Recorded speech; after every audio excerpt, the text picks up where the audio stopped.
বিসমিল্লাহির রহমানির রাহিম। আব্দুল্লাহ ইবনে উমর রাদিয়াল্লাহু আনহু থেকে বর্ণিত, নবী করিম সাল্লাল্লাহু আলাইহি ওয়াসাল্লাম বলেছেন, তোমাদের প্রত্যেকেই দায়িত্বশীল এবং প্রত্যেকেই নিজ অধীনস্থদের বিষয়ে জিজ্ঞাসিত হবে।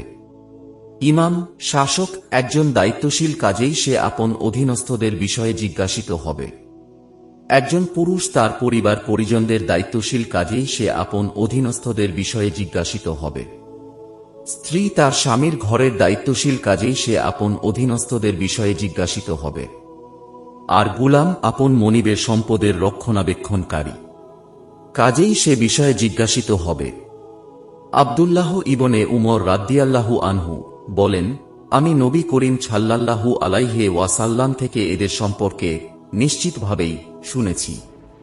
তবে আমার ধারণা নবী করিম সাল্লাল্লাহু আলাইহি ওয়াসাল্লাম আরও বলেছেন, আর সন্তান তার পিতার সম্পদের রক্ষণাবেক্ষণকারী, কাজেই তার দায়িত্বাধীন বিষয়ে জিজ্ঞাসিত হবে।